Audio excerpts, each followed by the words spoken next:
Hello viewers, welcome to my channel. जैसा कि आपने टॉपिक देखा, आज का टाइटल मैंने लिया है मेरा एग्ज़ाम हो गया है। मेरी आवाज़ से भी लग रहा होगा थोड़ी आवाज़ बदली हुई है। जी हाँ, ऐसा हो जाता है। पता नहीं कल मुझे क्या हो गया था। कल मुझे पूरी रात नींद नहीं आई और मैं सोच रही थी कि थोड़ी देर सो लूँ। मैं ज़बरदस्ती लेटी हुई, पर पूरी रात मेरे को नींद नहीं आई। और आपको पता है, आज मेरा एग्ज़ाम था, दोनों शिफ्ट में मेरा एग्ज़ाम था। तो बारिश इतनी हो रखी थी आज, मतलब कल जो भी लोग एग्ज़ाम देने जाए ना 4 जुलाई को, तो इस चीज़ का ध्यान रखें कि कॉटन के कपड़े पहन करके जाएं, क्योंकि मौसम ना बहुत गड़बड़ हो रहा है इस टाइम पे। और सेंटर सरकारी स्कूल में जा रहा है, तो वहाँ ऐसा भी हो सकता है कि आपको पंखा भी ना मिले, है ना। तो इसलिए खुद को इस तरह से ड्रेसअप करके जाएं कि आपको बिल्कुल भी प्रॉब्लम ना हो। और लड़कियों के लिए मैं खास करके बताऊँगी कि आप अपने बालों में अगर क्लेचर लगा के जा रही हैं ना, तो आप क्लेचर को हटा करके रबर बैंड लगा लें, क्योंकि वहाँ पे जा कर के बाल खोल देंगे। आज मेरे साथ यही हुआ, मैं क्लेचर लगा के गई थी, मेरे को नहीं पता था ऐसा ऐसा भी हो सकता है। तो क्लेचर हटवा दिया, तो बाल खोलना इस टाइम पर आप समझ सकते हैं। तो इतना पसीना पसीना हो गया बालों की वजह से। तो इसलिए अगर आप लोग ना क्लेचर लगा के जा रहे हैं तो क्लेचर हटा दें। तो आप लोग एक रबर बैंड अपने साथ लेके जाएँ, रबर बैंड लगाएं, सिंपल वाली जो आती है, ठीक है। और दूसरा, आप जो अपनी ट्रांसपेरेंट किट लेके जा रहे हैं उसमें सिक्के नहीं रखना, क्योंकि जब आप चेकिंग के लिए जाएंगे तो वो वापस कह देंगे कि सिक्के हैं, इसमें सिक्के रख के आओ, वापस रख के आओ। तो इन सब छोटी छोटी चीज़ों का ध्यान रखना। और जो भी आप अपनी पानी की बोतल लेके जा रहे हैं ना, जैसे मैं थम्स अप की बोतल लाई थी, थम्स अप की बोतल कल लेके आई थी पीने के लिए, तो मैं वही बोतल लेके चली गई थी। तो उस पर जो स्टिकर लगा था वो तो वहाँ पे उन्होंने हटा दिया। तो इस चीज़ का ध्यान रखें, लड़कियाँ क्लेचर वगैरह लगा करके ना जाए।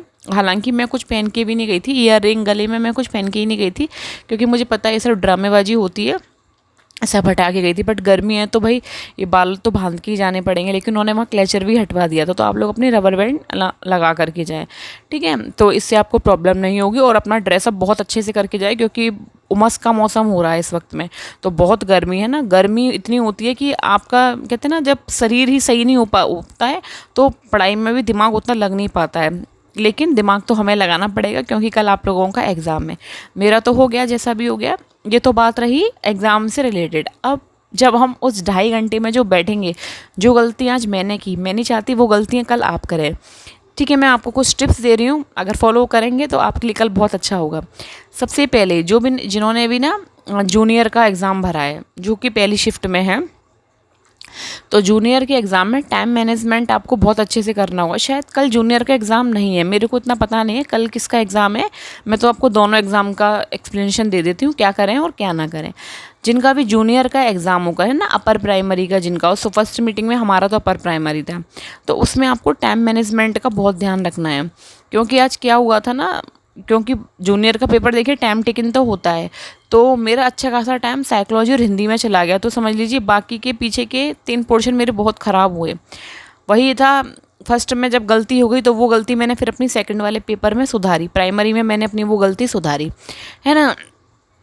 तो टाइम को बहुत ही देख के चलिए। सामने आपके रूम में वॉच तो ज़रूर लगी होगी कि टाइम को देख के चलिए, इतने मिनट में मुझे इतना क्वेश्चन करना है। और कैसे, मतलब जैसे भी करके विदिन ढाई ढाई घंटे में आपको पूरे 150 क्वेश्चन करने ही करने हैं, है ना। जब वो लोग OMR दें तो उसको जल्दी से, मतलब अच्छे से बिल्कुल फिल कर लीजिए। रोल नंबर, सेंटर कोड है आपका, और आप कितने क्वेश्चन उसमें करेंगे। जाहिर सी बात है, नेगेटिव मार्किंग नहीं है तो हर कोई 185 क्वेश्चन सॉल्व करके आएगा, बेशक वो तुक्के ही मार के आए।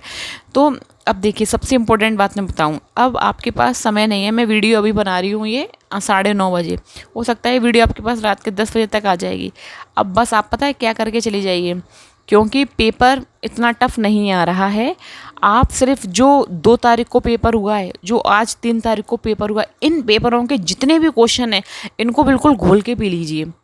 समझ लीजिए क्वेश्चन आधा पेपर आपका कल का इन्हीं क्वेश्चनों में से आएगा, जो ये PYQ यूट्यूब वाले सॉल्व करा रहे हैं ना। आप उन सब चीज़ों को उन सब चीज़ों को आप करके देख लीजिए, क्योंकि वही क्वेश्चन रिपीट हो के आ रहे हैं। देखिए, मैं आपको अपने सेट से कुछ क्वेश्चन दिखाती हूँ, 1 मिनट। देखिए, जैसे कि ये ना मेरा पेपर है आज का, मैं आज जो दे करके आई हूँ, ये मेरा पेपर है। तो इसमें पता है बहुत मैथ बहुत इजी आ रही है।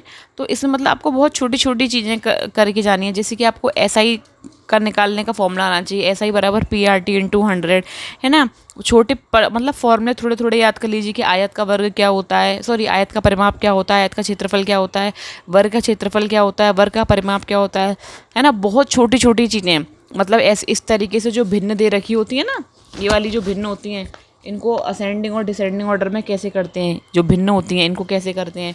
और दो संख्याओं का एलसीएम दे रखा है तो उनका मतलब, मैं आपसे कह रही हूँ जो ये PYQ सॉल्व करवाए जा रहे होंगे ना, आज का भी करा दिएगा। मैंने तो देखिए देखा नहीं है, क्योंकि आके मैं तो इतनी थक गई थी कि थोड़ा बहुत कुछ खाया पिया और मैं तो अभी सो गई थी। तो बस जैसी सो के उठी हुई तो मुझे लगा आप लोगों को बताना चाहिए कि कम से कम आपका, जिनकी कुछ भी तैयारी नहीं है ना, आप बस ये करके चले जाइए, 2 तारीख के दोनों शिफ्ट के पेपर कर लीजिए और आज 3 तारीख के दोनों शिफ्ट के पेपर कर लीजिए, उसी से रिलेटेड क्वेश्चन करिए। क्योंकि अब आपके पास समय तो नहीं है, बस आज ही की रात है, कल सुबह आपको पेपर देने के लिए जाना होगा। तो बस अब आप इतना ही कर लीजिए। 2 और 3 के PYQ कह रही हूँ, जो ये वैसे वो PYQ ही बन गए, 2 और 3 के जो आज हो गए, आप इन्हीं क्वेश्चनों को रिपीट मार लीजिए। हो सकता है कल आपके क्वेश्चन में एज इट इज़ यही क्वेश्चन फंस जाएँ, हो रहा है ऐसा। देखिए पेपर इतना कठिन नहीं आ रहा है, क्योंकि शायद मुझे लगता है इन्होंने जो पेपर बनाया है वो, आई थिंक आप लोगों को पता है, गवर्नमेंट टीचर भी हमारे साथ एग्ज़ाम दे रहे हैं। आज मैं जिस रूम में बैठी थी तो गवर्नमेंट टीचर ही ज़्यादा दिख रहे थे मेरे को, है ना। जैसे कि मेरे पीछे एक मैम बैठी थी, तो वो कह रही थी कि हमारे तो बच्चे कह रहे हैं नानी आप पेपर देने जा रही हैं, अम्मा आप पेपर देने जा रही हैं। कह रही थी हमें तो ये शर्म लग रही है कि बताओ जी हमारी समधी पूछेंगे तुम पेपर देने जा रही। तो मैं कह रही बताओ भाई, आज तो मतलब टक्कर के लोग आए थे, तो मैं तो सबके आधार कार्ड को चेक कर रही थी कि इनकी DOB क्या है। तो किसी की DOB 70 थी, 1970, किसी की DOB 1972 थी। तो मतलब हाँ, अच्छा खासा फील हो रहा था कि पूरे क्लास में पापा चाचा ताऊ लोग ना, एज के लोग बैठे हुए हैं। तो मे भी पेपर का लेवल जो भी रहा हो, जैसा भी है, लेकिन आपको हाल फिलहाल क्या करना है, कुछ नहीं। अगर आपके बिल्कुल तैयारी नहीं है तो भाई 90 और 82 नंबर तो लाने पड़ेंगे। तो उसके लिए आप बस यही कीजिए, 2 और 3 के आज के और कल के क्वेश्चन करके चले जाइए। बहुत छोटी छोटी चीज़ें पूछी जा रही हैं, उसमें ना क्या होता है, मैं ये नहीं कहती पेपर बहुत ईजी आ रहा है, नहीं, लेकिन जो बेसिक चीज़ें होती हैं, जैसे कि मेरे साथ ही जैसा हो रहा था कि मैं छोटी छोटी चीज़ें भूल रही थी, तो वो होता है। देखिए मैं कह सकती हूँ इसको लैक ऑफ प्रैक्टिस कहते हैं, क्योंकि हम लोग भी लास्ट टाइम पे ही करते हैं। तो इसीलिए बस जो मैंने किया वो आप नहीं करना। अब आपको सिर्फ ये करना है, अपना आज 2 तारीख का और 3 तारीख का जो जो भी क्वेश्चन है, आप उसको बस उसको ही अब देखते जाइए। आज के भी क्वेश्चन इन लोगों ने सॉल्व करा दिए होंगे, मैंने तो देखे नहीं, बट आप वो करके जाइए, आपका पेपर बहुत अच्छा होगा। क्योंकि कुछ पेपर इतना टफ नहीं आ रहा है ना। और मतलब ये नहीं कह सकते कि हाई बहुत आ रहा है और मतलब मॉडरेट आ रहा है, अच्छा आप पास तो कर ही लेंगे। तो इसके लिए आप 2 और 3 के क्वेश्चन को कर लीजिए। और कोई भी आपको प्रॉब्लम हो कि कैसे क्या करना है, आप कमेंट बॉक्स में आप मुझसे क्वेरी पूछ सकते हैं। Thank you.